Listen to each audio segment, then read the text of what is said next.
jadwal waktu yang diharapkan. Pada tanggal 18 Maret yang lalu, Presiden Jokowi telah menegaskan bahwa pemerintah memiliki semangat dan komitmen yang kuat untuk memberikan perlindungan kepada para pekerja rumah tangga. Untuk itu, Presiden memerintahkan dan mendorong para kementerian lembaga untuk bekerja keras untuk segera bisa mewujudkan RUU PPRT itu untuk bisa diundangkan atau bisa diselesaikan secepatnya. Pada tanggal 21 Maret, DPR RI telah memutuskan bahwa RUU PPRT itu masuk dalam sidang paripurna dan memutuskan menjadi inisiatif DPR. Dan pada tanggal 27 Maret, Ketua DPR RI telah mengirim surat kepada Presiden. Untuk itu, kita mengapresiasi langkah-langkah cepat yang dilakukan oleh DPR RI. Berikutnya, teman-teman sekalian, mengacu kepada Undang-Undang 15 tahun 2020 bahwa Presiden akan menugasi kementerian yang menjadi leading sector untuk menghandle tentang RUU ini, dan yang kemungkinan akan menjadi leading sektornya adalah Kementerian Ketenagakerjaan dan Menkumham, kira-kira seperti itu. Dan nanti setelah itu kementerian terkait akan mempercepat merumuskan itu. Selanjutnya, saat ini yang menjadi krusial saat ini, DPR RI sudah memasuki masa sidang keempat tahun 2022 dan masa sidang kelima nanti pada bulan Mei 2023, sehingga waktu kita ini menjadi sempit.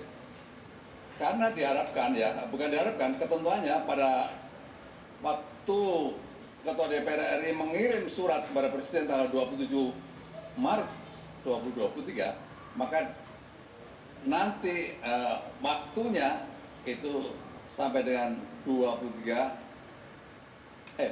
Maret sampai dengan 27 Mei 2023. Ini waktu yang ada ini betul-betul kita akan mainkan dengan baik.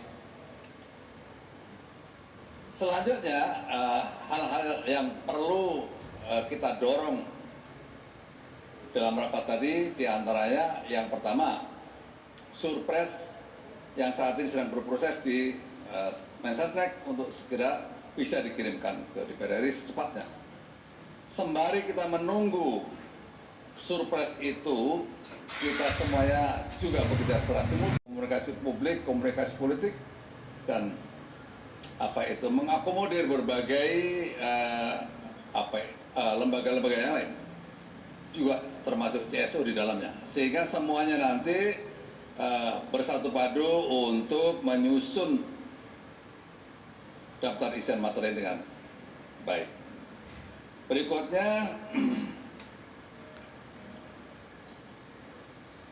gugus tugas PPRT telah kita perpanjang, dan gugus tugas PPRT inilah nanti menjadi rumah konsolidasi bagi semua kementerian lembaga yang tidak masuk di dalam Surpres.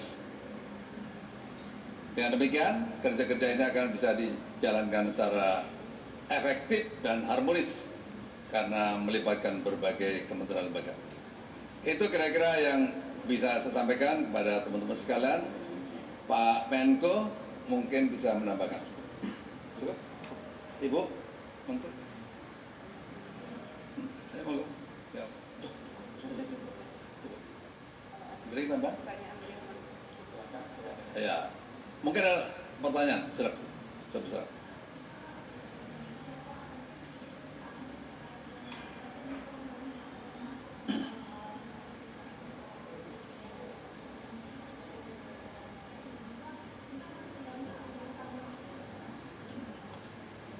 Yang 5 tadi. Ya, Pak Menko tadi sudah ada pesan, ada 5 hal yang menjadi substansi. Oh ya. Ya, Pak. Tadi diantaranya persoalan bias, ya. bias, diskriminasi, Diskriminasi, berikutnya pendidikan, eh, ketimpangan, pendidikan, ketimpangan, kemiskinan. kemiskinan. Pemirsa, baru saja tadi kita PPRT agar bisa diundang-undangkan atau bisa segera diselesaikan. Pada 27 Maret, Ketua DPR RI juga telah mengirimkan surat kepada Presiden dan mengapresiasi langkah-langkah yang cepat. Mengacu pada Undang-Undang Nomor 15 Tahun 2020, Presiden akan menugasi kementerian untuk mempercepat prosesnya. Dan Muldoko mengatakan bahwa hal-hal yang perlu didorong antara lain adalah surpres yang harus bisa dijalankan secara efektif dan harmonis karena melibatkan beberapa kementerian dan lembaga. Kita adalah jaminan kesehatan bagi Apa itu mengakomodir berbagai lembaga-lembaga yang lain, juga termasuk CSO di dalamnya, sehingga semuanya nanti bersatu padu untuk menyusun daftar isian masalah ini dengan baik. Berikutnya, gugus tugas PPRT telah kita perpanjang, dan gugus tugas PPRT inilah nanti menjadi rumah konsolidasi bagi semua kementerian lembaga yang tidak